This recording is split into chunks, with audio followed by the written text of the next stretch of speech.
How's it going, everybody? So right now I am checking flush for floors as a prep to float. I'll be laying that luxury vinyl, and every little air gap underneath causes massive problems.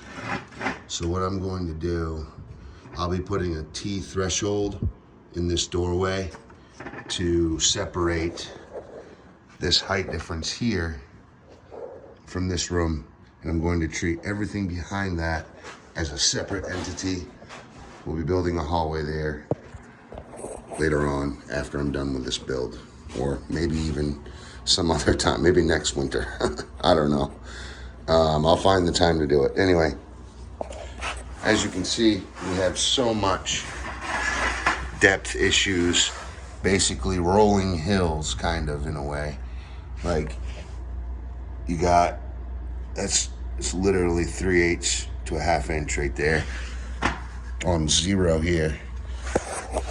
So I ground down this was worse, and I found a little ridge in here, and then it kind of births off, so I gotta feather that more.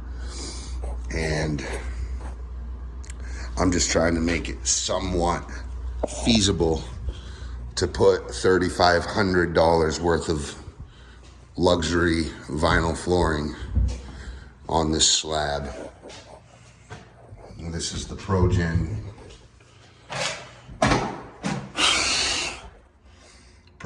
Target. I mean, so like right here, this was a little ramp that they had to float to make it easy for wheelchairs to access. And what I've done, it went from about zero here to up to a good 1/2 inch higher. And what I've done, I've dug all that out. I've scribed in the jamb and the trim and the threshold so that my piece can come underneath it. Where did I put that puppy? I put it back. It's probably blended in with with the floor after all this dust. Oh, it's the one that has a crack in it. Right there. But that crack won't matter. So it's all dirty now. It's got a lot of dirt. It's all dirt. It's just from me leaf blowing the house and cleaning it out. And I blow all the dust out to this door. But this is cleaned out a good 1/2 inch into this jamb. It comes into like probably here. And what I'll do is, I don't care what Target says. Well, actually, they told me to use polyurethane if I'm gonna do it into the jamb. Then he said that I should put tile entry here. And I was like, no, this is gonna be a seamless floating floor with no thresholds. And the only reason I'm doing threshold on that rear door is because I have so much crap out here. I don't even know. Well, I know how I'm going to do the floor here. I'm going to build a wall, door, wall, back into wall there, and it'll close this off, and I'll be able to treat it as a hallway and give it a floating floor. But for now, we'll put a T divider threshold there. But all the other doors are all gonna be seamless. No thresholds at all. Free flowing. I really wish that I had done this before I built my apartment, but I thought I was going to paint the place. So as you can see, back to the video, look at the height difference there.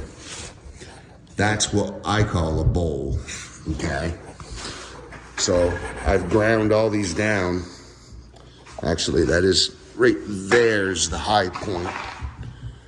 And actually that left side is the high point as well, of what's left. This used to be the high point right here, but I dug it out, and then I need to feather that off. So basically all these bags of float. Level Quick RS is what I have. I got 8 bags. And basically I got a lot because back there needs to be, it's like a huge drop off. It goes from this crack to, that's 0, and then it goes way to the back of the closet. And it's a 3/4 difference just in that 8-foot span. So the floor actually will flow with that, and I may not float that just because they do handle long runs. They do handle the long runs better, but these little bowls are what ends up cracking the vinyl on the seams. So like, it's kind of weird, but that literally broke, and it's pretty smooth. There's no bowls in that whole polygon there. But, and this is actually pretty good too. There's just, this is used to be a variety store and a restaurant. And what else? I don't know. It's been a few things anyway. And they've had to float over the old concrete a few times, you know, to make their business and their livelihoods work for them. But now I have to make it right to work for this apartment, and I may not even need all that. Maybe I'll grind, because that's what happened last time. When I made the 3rd bedroom in my apartment, you can look back on my YouTube channel. I ground down for like a day and a half, got all the high stuff off. And instead of using float, I used 0-second grab to act as a hardener. And I just put 0-second grab in the bowls, in the areas where there was tiny little dips. It wasn't like this. This is huge. This is basically the magnified of like 100 times bigger than what I was dealing with. I was just dealing with stuff like this, like little bowls like that. And I just used 0-second grab and I scraped it flat. And it I waited for it to harden. It hardens in like 30 seconds. And then I threw some dust on it and go over, basically make sure it's not sticking. But, oh boy. So, I know you can't see it because that's all full of dust, which is a byproduct of what I've been gouging. And if you ever need to do this job, get yourself a masonry skill saw, wet saw, 14-inch, and get a blade like that with those teeth in it. You see all those teeth right there. All those teeth are what really grabs aggressively. Yeah, and then you can come through with your smaller skill saw or your smaller grinder and get into all the fine finish stuff. And then what I did for this jam to clean these corners out, I used my chisel and my Estwing. Look at all that dirt in the corner. That's from that leaf blower blowing straight out this door. Eating the outdoors, but it's the only way to get the floor cleaned with the air clean enough for me to work in here. I mean, I have my respiration, but respiration doesn't always work. You need to see what you're doing. So I would just come in, cut 5 minutes or grind for 5 minutes, and then open the door and peel out of here, let it clear out, and then come back in and just keep going and going and going. So I will have the thin set a few areas unless I keep grinding, which I'm not going to do. I'm definitely not going to grind this floor flat like I did my other bedroom. But I know I have to do it because they didn't do it as well in my house, and they left bowls, and there are a lot of, there's a lot of broken vinyl.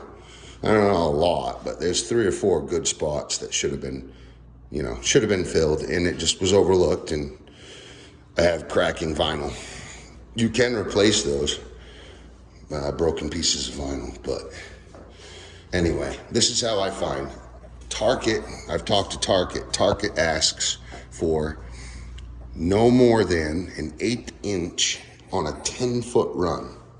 So basically, that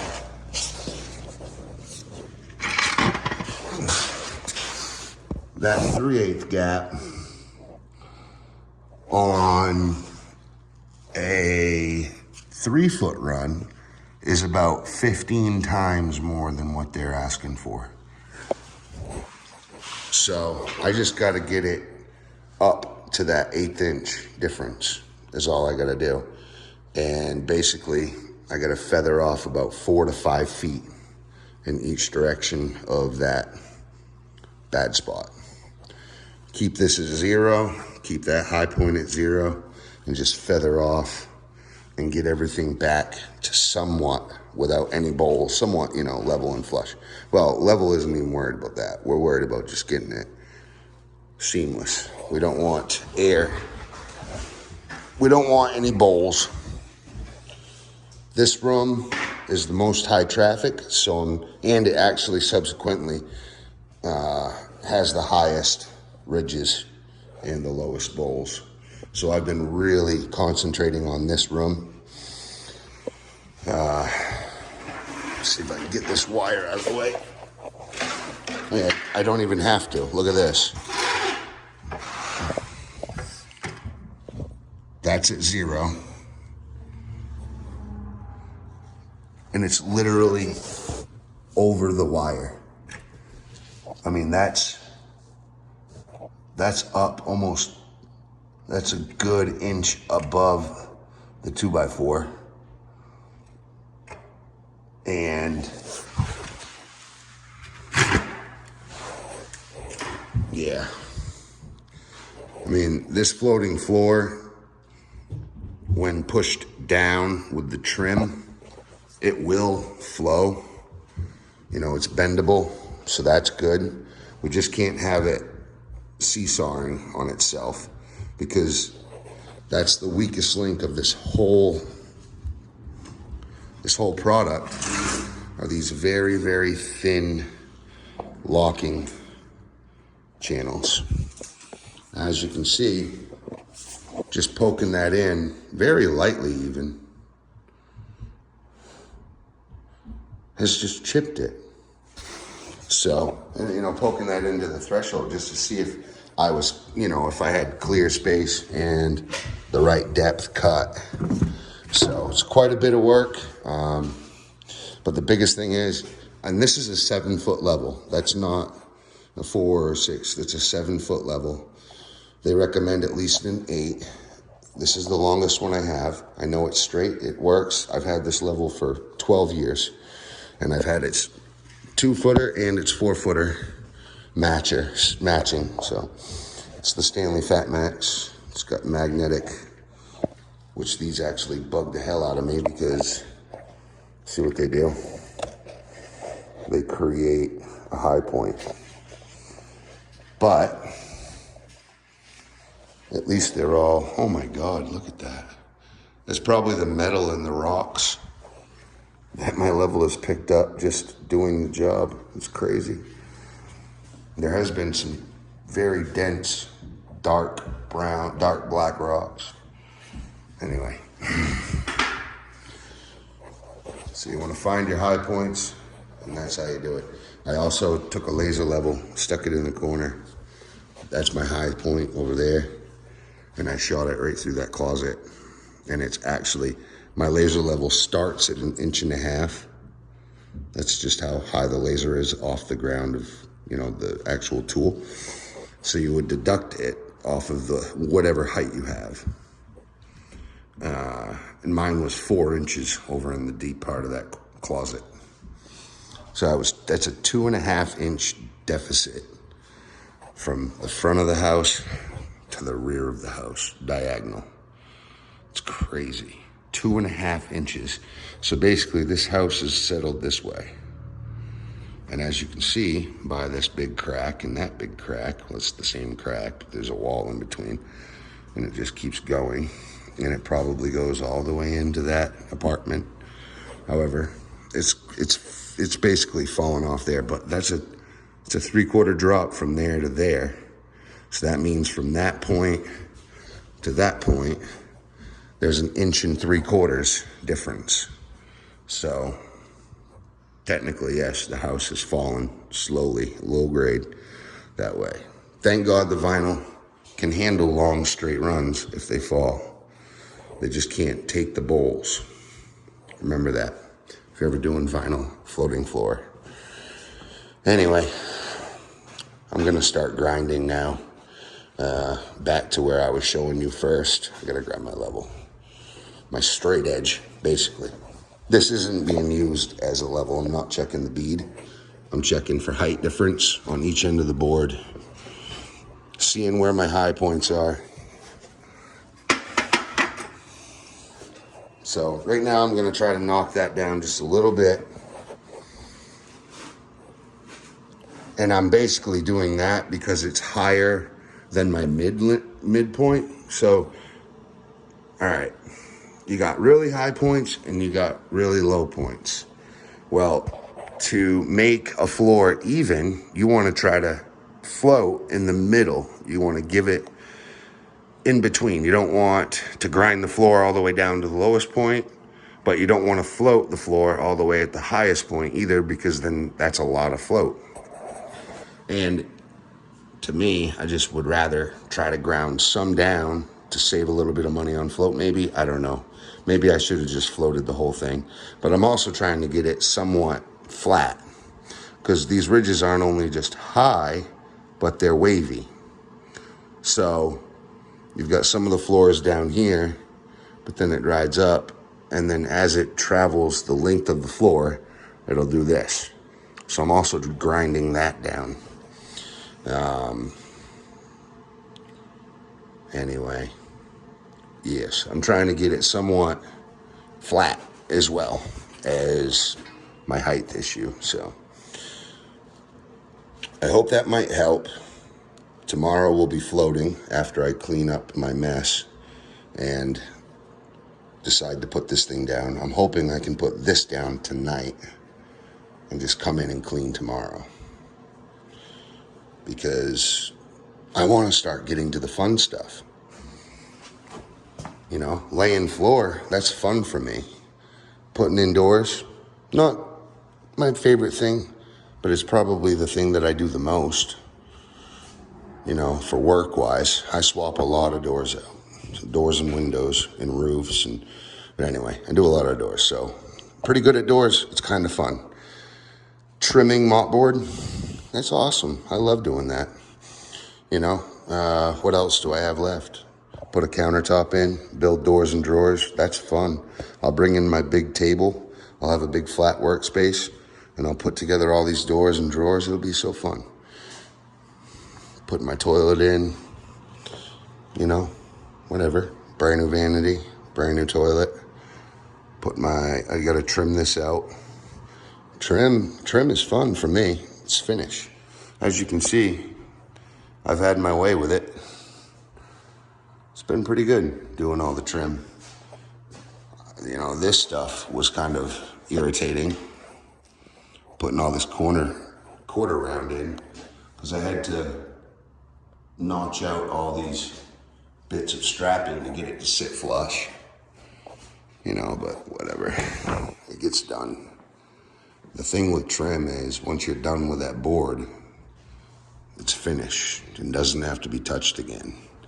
You know, unless you're painting it. But even that, I even love to paint. So all that stuff is fun. Doing this is back-breaking crap work. You know, if it's not fun for you, you're not in your element, you're not going to have a good time doing it. Time flies way worse. You end up doing videos instead of working like this, like I'm doing right now.